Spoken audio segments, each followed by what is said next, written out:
Assalamualaikum warahmatullahi wabarakatuh. Hai, saya Fahri Nur Hafiz dengan NIM 18210122 dari kelas A2 2018. Prodi Pendidikan Bahasa Indonesia dan Sastra Indonesia, Fakultas Pendidikan Bahasa. Kegiatan kuliah kerja nyata atau biasa kita sebut juga dengan KKN merupakan kegiatan pengabdian mahasiswa terhadap masyarakat untuk mengamalkan ilmu yang dipelajarinya di perguruan tinggi terhadap kehidupan bermasyarakat. KKN juga merupakan salah satu syarat untuk kelulusan di tingkat strata 1. Di dalam kegiatan KKN, mahasiswa diharapkan dapat mengobservasi serta menganalisis permasalahan-permasalahan yang ada di masyarakat. Di masa pandemi seperti sekarang ini, IKIP Siliwangi mengadakan kegiatan kuliah kerja nyata yang dilaksanakan oleh mahasiswa semester 6 secara mandiri. KKN ini mengambil beberapa tema. Yang pertama, pendampingan pembelajaran oleh orang tua selama pandemi COVID-19. Yang kedua, pembelajaran di sekolah pada masa pandemi. Dan yang ketiga, kegiatan kewirausahaan di tengah masyarakat. Kegiatan KKN ini diharapkan dapat meningkatkan kemampuan mahasiswa untuk bersosialisasi terhadap masyarakat, dan diharapkan juga mahasiswa dapat menganalisis permasalahan yang ada di masyarakat, terutama permasalahan pendidikan. Kita langsung saja melihat hasil dari wawancara yang sudah saya lakukan di Desa Margasi, Kecamatan Margasi, Kabupaten Bandung, dengan narasumber yang terkait. Check it out.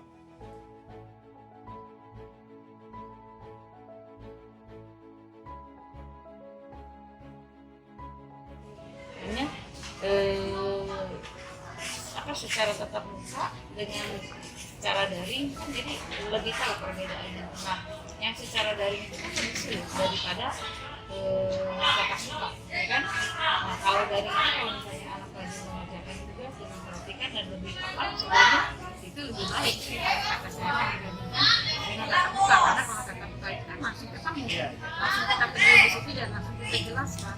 Kalau misalnya dalam bentuk sharing anak menunjukkan kan lebih mengerti, nah itu lebih hebat dibandingkan dengan tatap muka. Tapi sebenarnya penasaran inginnya tatap muka. Sekarang kan sudah 2 tahun kita belajar daring. Kalau mungkin waktu pertama mereka masih mau tidak mau harus mengikuti ini, daring ini masih agak antusias.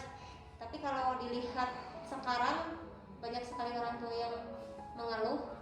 Kalau menurut saya pun di kelas 1 tidak terlalu mengejar tema yang harus dipelajari, tapi sekarang lebih menekankan ke calistung, baca tulis dan berhitung, karena orang tua pun di TK, mereka masuk TK tapi di TK-nya sama daring, jadi tidak efektif juga.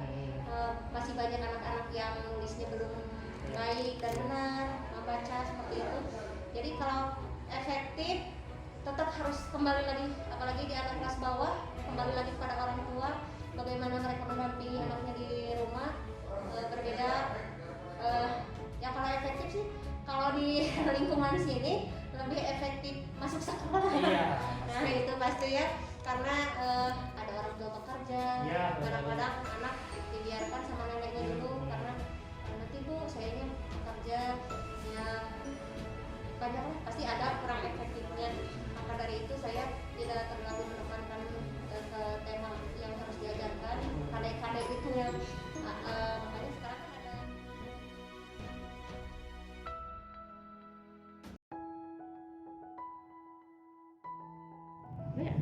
Cuma WA aja. Kenapa menggunakan media itu?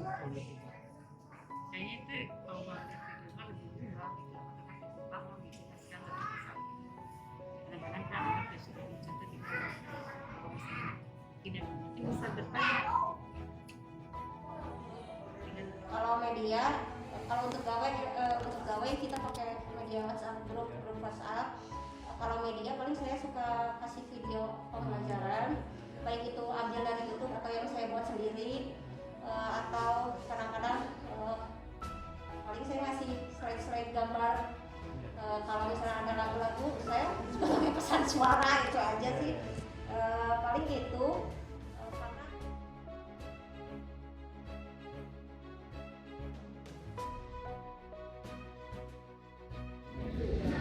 kendala mah kalau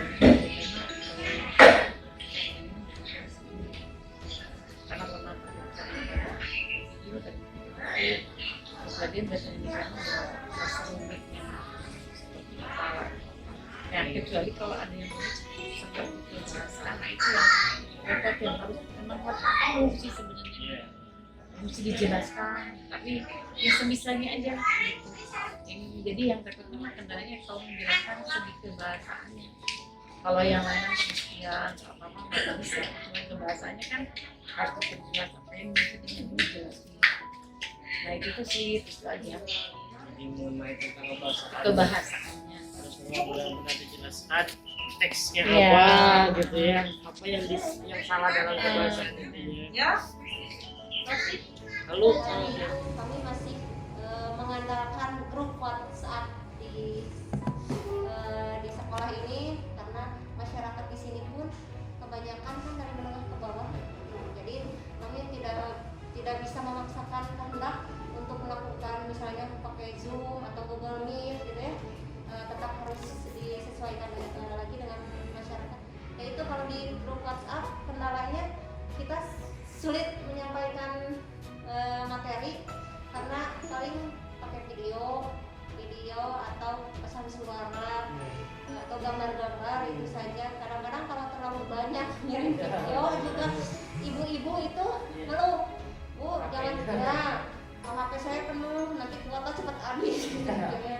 Jadi ya paling itu pembelajaran daring yang sulit sih, sulitnya itu saja, kendala kuota mungkin dan orang tua yang belum mengerti mengerti IT-nya karena HP Android juga kan sekarang banyak macamnya ya. Nah, apalagi orang-orang tua yang sudah sepuh-sepuh gitu.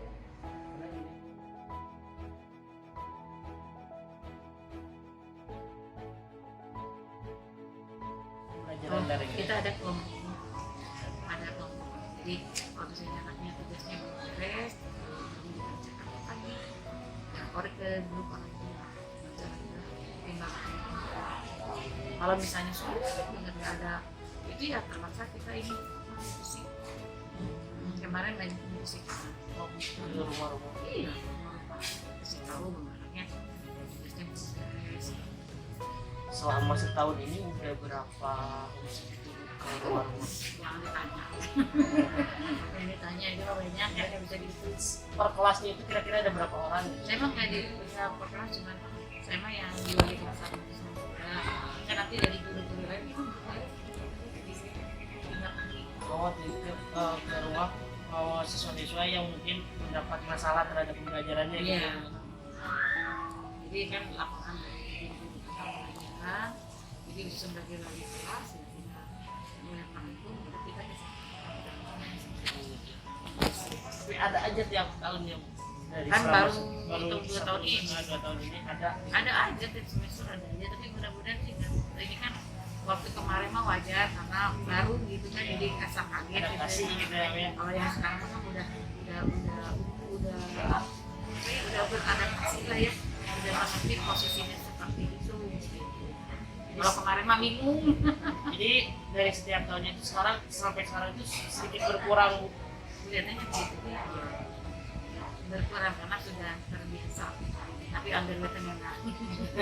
Lebih enak ketemu di kelas. Iya, jadi kalau dimarahin langsung di kelas gitu ya, kayak nggak usah harus ke rumah gitu.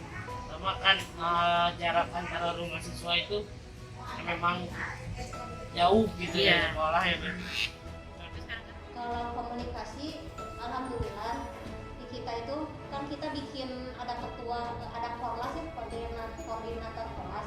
Satu orang biasanya kita tunjuk koordinator. Ada di kelas itu, kalau saya di kelas 1 ada koordinator kelas, ada bendahara dan sekretaris. Nah nanti kita dari koordinator kelas itu kita akan bagi lagi per kelompok di anak, karena kita sekarang zonasi jadi lebih memudahkan kita ya. Jadi rumah yang daerah Nyandol, di sini karena ada kampung namanya Nyandol. Lalu rumah yang daerah Cibubur, rumah yang daerah Tendei, nah ke rumah yang komplek Margasi. Nah nanti saya akan petakan itu si A, si B, C, oh ini di Nyandol setiap kelompok itu nanti ada ketua kelompoknya lagi satu ya. Nah, biasanya itu pun mereka yang mengirimkan tugas, jadi tidak semua datang ke sekolah, tapi yang rumah terdekat itu menitipkan kepada ketua kelompoknya dan nanti ketua kelompoknya yang akan bawa.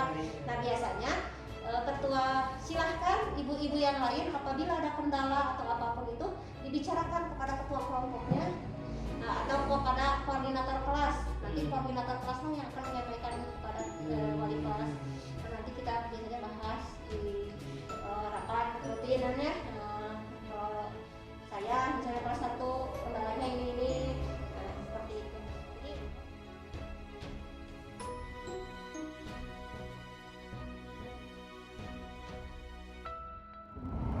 Ya maksudnya gini, karena ini di rumah